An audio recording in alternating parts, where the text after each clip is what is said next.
Home ಅಸೈನ್ಮೆಂಟಲ್ಲಿ question number 18 ನಾನು discuss ಮಾಡಿದೆ ಅಲ್ವಾ. ಆವಾಗ ಆ 18th ಕ್ವಶನನ್ನು ಎಂಡ್ ಮಾಡಬೇಕಾದ್ರೆ ನಿಮಗೆ ಜ್ಞಾಪಕ ಇರಬೇಕು. ಲಾಸ್ಟಿಗೆ ನಾನು TNEI ಅಂತ ಹೇಳ್ತಾ ಇದ್ದೆ, ನಿಮ್ಗೆ ಅದು ಜ್ಞಾಪಕ ಇರಬೇಕು. ಅಲ್ಲೇನು ಇನ್ಕಂಪ್ಲೀಟ್ ಏನಾಗಿಲ್ಲ.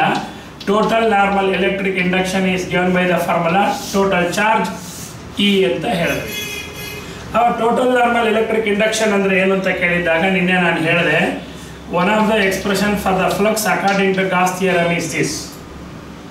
Another expression to calculate the flux is equal to, you know that it is summation of E cos theta into ds ಅಂತ.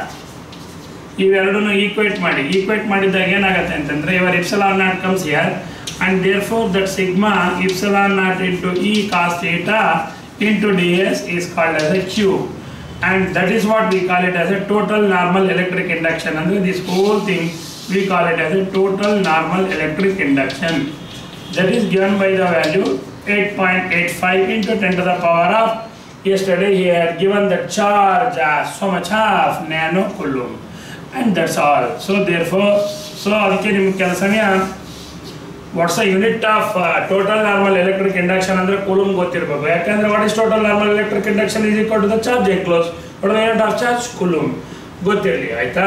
ಇದೊಂದು ಎಕ್ಸ್ಟ್ರಾ ಪಾಯಿಂಟ್, ಇದು ಗೊತ್ತಿರಬೇಕು ಅಂತ, ಮತ್ತು ಇದ್ರ ಬಗ್ಗೆನೇ ತಲೆ ಕೆಡ್ಸ್ಕೊಂಡು ಕೂತ್ಕೋಬೇಡ್ರಿ. Okay, next.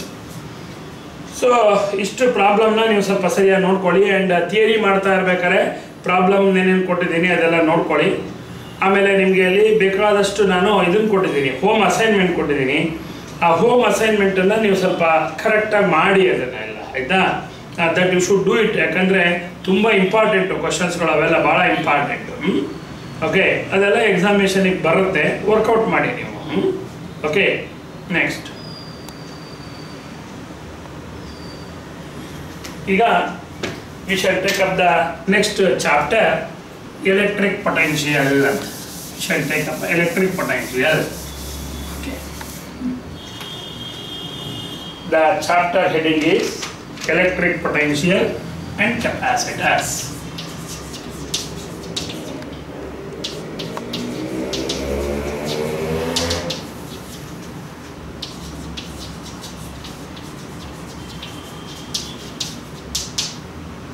See, ತುಂಬ ಇಂಪಾರ್ಟೆಂಟ್ ಇದು. ನೀವು ಇದೇನು ಕಲಿತಾ ಇದ್ದೀರಾ ಈ ಎಲೆಕ್ಟ್ರೋಸ್ಟ್ಯಾಟಿಕ್ಸ್ ಅಂತ, ಇದು ಭಾಳ ಫಂಡಮೆಂಟಲ್ ಚಾಪ್ಟರ್ಸು ಇವೆಲ್ಲ. ಏನಪ್ಪ ಇದು, ಏನಕ್ಕೆ ಫಂಡಮೆಂಟಲ್ ಚಾಪ್ಟರ್ಸ್ ಅಂತಂದರೆ, ನೀವು ನೆಕ್ಸ್ಟ್ ಮುಂದೆ ಏನೇನು ಕಲಿತೀರಿ, all those things are based on this chapters.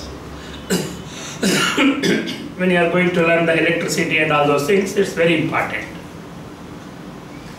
Sir, potential ಅಂದರೆ ಏನರ್ಥ? ಎಲೆಕ್ಟ್ರಿಕ್ ಪೊಟೆನ್ಷಿಯಲ್ ಅಂದರೆ ಏನರ್ಥ ನೋಡಿ. ಆಮೇಲೆ ನಮ್ಗೆ ಯಾಕೆ ಬೇಕು, why do you have to study this electric potential ಅಂತ ಕೇಳಿದ್ರೆ ನೋಡಿ, just now we have seen, if you have too many charges, ಇಲ್ಲೊಂದು ಚಾರ್ಜ್ ಇದ್ದರೆ ಕ್ಯಾಲ್ಕುಲೇಷನ್ ಆದ electric field magnitude is okay. ಈ ಪಾಯಿಂಟಲ್ಲಿ Q2 ಇದ್ದರೆ ಇಲ್ಲಿ calculation of magnitude of the field we can easily calculate. Okay, in the presence of too many charges ನೋಡಿ, ಈ ಥರ ಇದ್ದಾಗ at this point you can calculate the magnitude of the electric field using the expression I explained just now. Magnitude ಕಂಡುಹಿಡಿತೀರಾ, how do you calculate the direction? So direction ಯಾಕೆ sir ಕಂಡುಹಿಡಿಬೇಕು? Because your electric field is a vector quantity, ಇದು vector. ಅದರಿಂದ you have to calculate both the magnitude and the direction. ಇದನ್ನು ಕಂಡುಹಿಡಿಬೇಕು ನೀವು. Sir, magnitude ಹೆಂಗೋ ಕಷ್ಟಪಟ್ಟು ಕಂಡುಹಿಡಿದಿರ್ತೀವಿ, how to calculate the direction? ಯಾಕಂದರೆ ಈ ಥರ ತೊಗೊಂಡ್ರೆ ಇದ್ರ ಡೈರೆಕ್ಷನ್ ಹಿಂಗೆ, ಇದ್ರದ್ದು ಹಿಂಗೆ, ಇದ್ರದ್ದು ಈ ಥರ ಇರುತ್ತೆ. ಅವಾಗ ಏನು ಮಾಡೋದು? ಓಹೋ, ಯಾವುದೇ ಒಂದು ಪಾಯಿಂಟಲ್ಲಿ ಈ ಥರ ಫೀಲ್ಡ್ ಕಂಡುಹಿಡಿಬೇಕಾದ್ರೆ we have to calculate both magnitude and the direction. And somehow we can calculate the magnitude, and calculation of the direction is really very cumbersome procedure. It's really cumbersome procedure, ಕಷ್ಟ ಆಗುತ್ತೆ. ಹಾಗಾದ್ರೆ ಏನು ಮಾಡೋಣ? ಹಂಗಾರೆ ಬಿಟ್ಬಿಡೋಣ, electric field study ಮಾಡೋದನ್ನ ಬಿಡಬಾರ್ದು.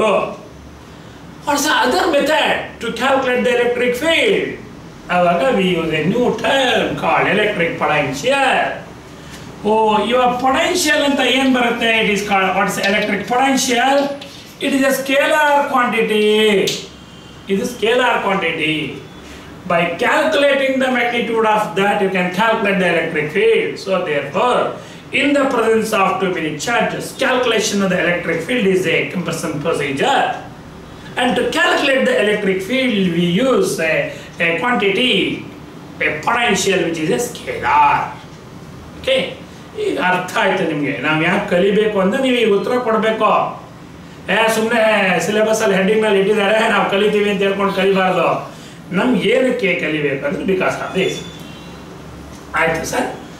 Potential ಅಂತಂದರೆ V understood what is meant by, ಯಾಕೆ ನಾವು ಕಲಿಬೇಕು ಪೊಟೆನ್ಷಿಯಲ್ ಅಂತ.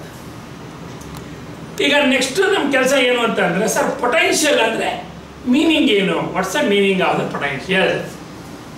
ನೋಡಿ, ಸಿಂಪಲ್ ಆಗಿರೋ ಥಿಂಗ್ಸ್ ಇದು. ಸಪೋಸ್ ನಿಮ್ಮ ಹತ್ರ ಇದೊಂದು ಬಾಡಿ ಇದೆ. ಈ body you will say hot. When you say it is hot, when this body receives the heat. Alva? Suppose if the body is cold, what do you mean by the cold? The body has lost the heat. Adhe tarane ನೀವು if you say that this body has a potential ಅಂತಂದ್ರೆ ಅರ್ಥ ಏನಪ್ಪ ಅಂದ್ರೆ it may have acquired the charges. Sir potential ಇಲ್ಲ sir ಅದರಲ್ಲಿ ಅಂತ ಅಂದ್ರೆ it may have given out the charges. ಓಹೋ, ಅಂದರೆ ಒಂದು body charge that is a potential ಅಂದರೆ ಏನರ್ಥ ಅಂದರೆ it indicates whether the body has taken up are given away the charges. ಅದಕ್ಕೆ ಯಾವಾರ what is meant by potential ಅಂತ ಕೇಳಿದ್ರೆ, potential is that electrical condition of A body. It is that electrical condition which indicates whether the body has taken up, whether the body has taken up or given away the charges, or given away the charges. Charges ಅನ್ನು ತಗೊಂಡಿದೆಯೋ ಅಥವಾ ಕೊಟ್ಟಿದೆಯೋ ಅದು important. Charges ಅನ್ನು ತಗೊಂಡಂಗು potential ಜಾಸ್ತಿ ಆಗ್ತಾ ಹೋಗುತ್ತೆ, ಕೊಟ್ಟಂಗು potential ಕಡಿಮೆ ಆಗ್ತಾ ಹೋಗುತ್ತೆ ಅಲ್ವಾ? ವಾಟರ್ ಟ್ಯಾಂಕು ಈಗ ನೋಡಿ, ವಾಟರ್ ಟ್ಯಾಂಕ್ ಇದೆ. ಈ water ಟ್ಯಾಂಕಿಗೆ if you keep on adding the water, ಅವಾಗ ಏನಾಗುತ್ತೆ? ಲೆವೆಲ್ ರೈಸ್ ಆಗ್ತಾ ಹೋಗುತ್ತೆ.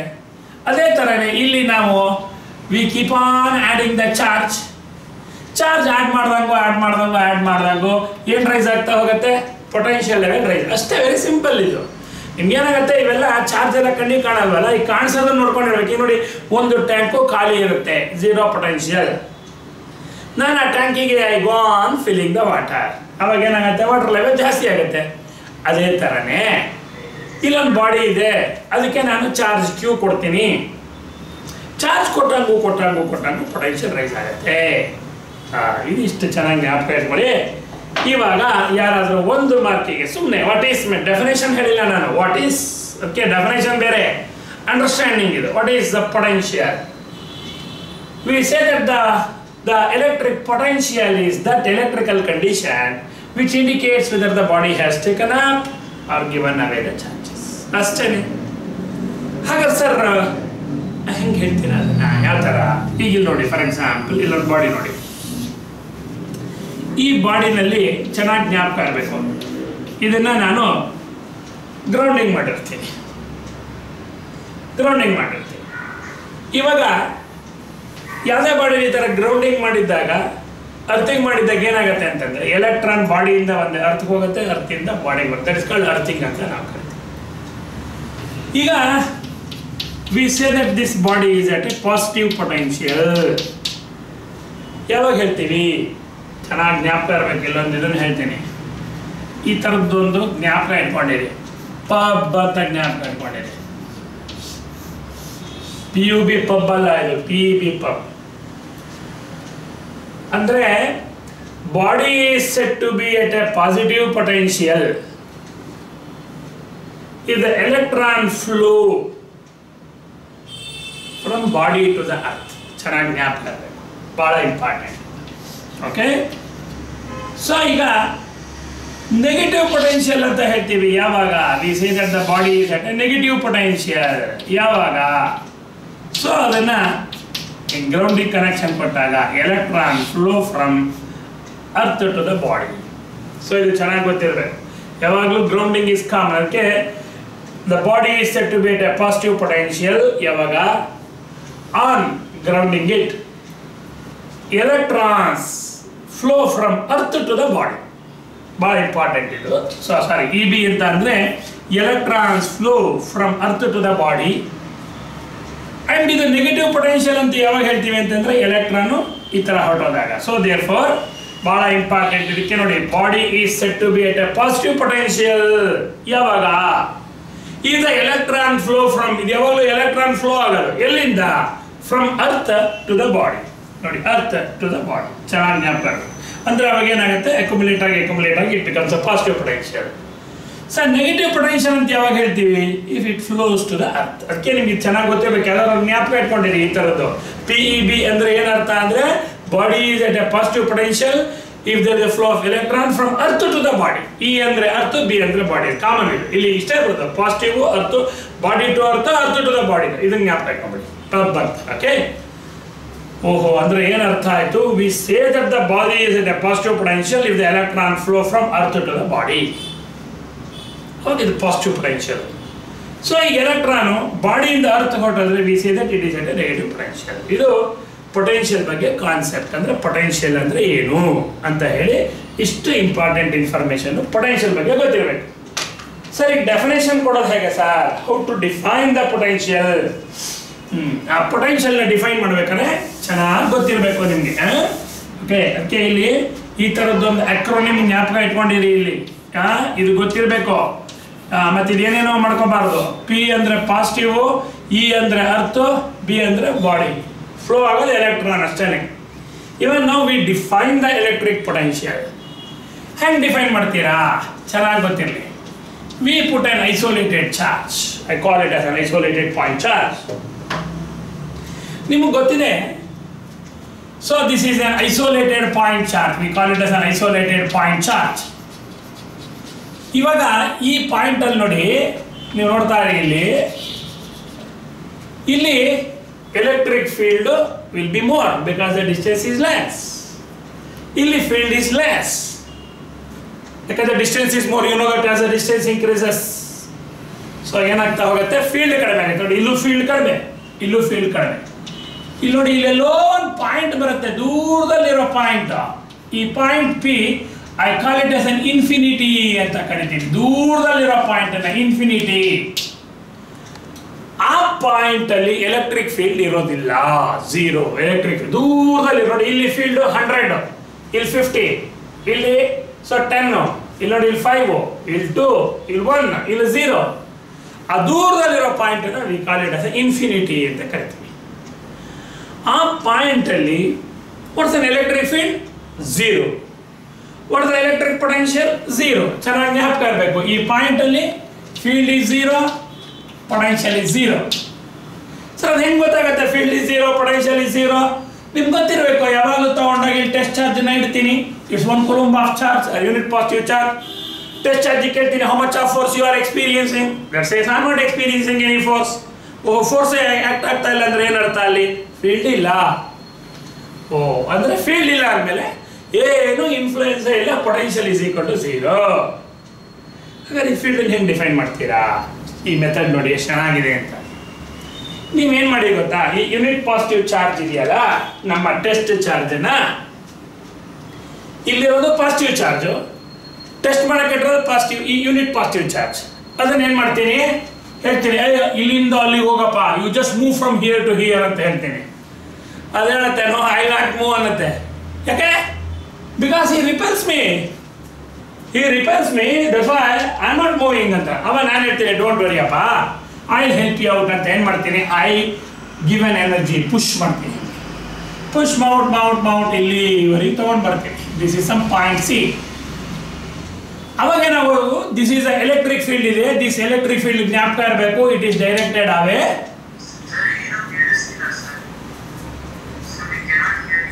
ಅವ್ರಿಗೆ ಸ್ವಲ್ಪ ಸುಮ್ಮನೆ ಕೇಳಿಸ್ಕೊಳಕ್ಕೆ ಹೇಳು, ಆಮೇಲೆ ಲಾಸ್ಟ್ ಕಮೆಂಟ್ ಹೇಳಕ್ಕೆ ಹೇಳು ನನಗೆ. ಲಾಸ್ಟಿಗೆ ಕಮೆಂಟ್ ಹೇಳಕ್ಕೆ ಹೇಳಿ. ಸೊ ಇವಾಗ ಇಲ್ಲಿ ಏನಾಗುತ್ತೆ, ಇಲ್ಲಿ ಆಕ್ಷನ್ಸ್ ಗೊತ್ತಾಗ್ತಾ ಇದೆ ಅಲ್ವಾ, ಸ್ವಲ್ಪ ಆಕ್ಷನ್ಸ್ಗಳನ್ನು ನೋಡಿ ಗೊತ್ತಾಗತ್ತೆ ಇಲ್ಲಿ. ಸೊ ಇಲ್ಲೇನಾಗತ್ತೆ, ಏನಪ್ಪ ಯಾಕೆ ಕೆಲಸ ಇಲ್ಲ? ಫಸ್ಟ್ ನಿಮ್ಮ ನೆಟ್ವರ್ಕ್ ಸರಿ ಇದೆಯಾ ಅಂತ ನೋಡಪ್ಪ. ನಿಮ್ಮ ನೆಟ್ವರ್ಕ್ ಸರಿ ಇದೆಯಾ ಅಂತ ನೋಡಿಯಪ್ಪ, ನಿಮ್ಮ ನೆಟ್ವರ್ಕ್ ನೋಡ್ಕೊಳ್ಳಿ. ಸಿ ಇಲ್ಲಿ ಇವಾಗ in order to move this unit positive charge, ಇವಾಗ ಏನು ಮಾಡಬೇಕು, ಇಲ್ಲಿಂದ ಇಲ್ಲಿವರೆಗೆ ಮೂವ್ ಮಾಡಿ. ಎಲ್ಲರದ್ದು ಮ್ಯೂಟ್ ಮಾಡು ಫಸ್ಟ್, ಅದು ಮ್ಯೂಟ್ ಮಾಡು. So therefore if you want to move from here to here, work is done. ಎಷ್ಟು ವರ್ಕ್ ಮಾಡ್ತೀನಿ? In order to move the unit positive charge from here to here 10 joules of work is done. So ಇಲ್ಲಿಂದ ಇಲ್ಲಿವರೆಗೆ move ಮಾಡೋದಕ್ಕೆ 10 joules of work is done in order to 1 coulomb of charge.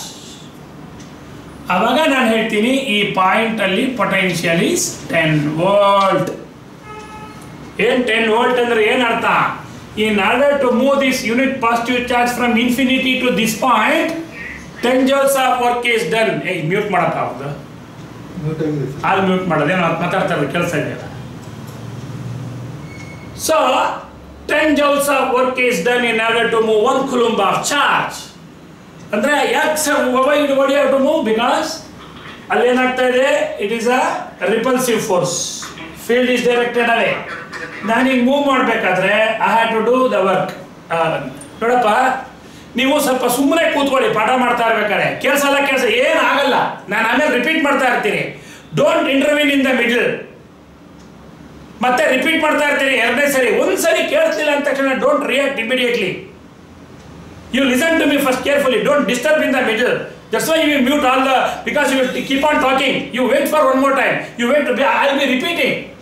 10 ಸರಿ ಹೇಳ್ತಾ ಇರ್ತೀನಿ, ಇರಿ ಒಂದು ಸ್ವಲ್ಪ ಇರಿ, ಕಾಯಿನಿಟ್ಟು ವೇಟ್ ಮಾಡಿ.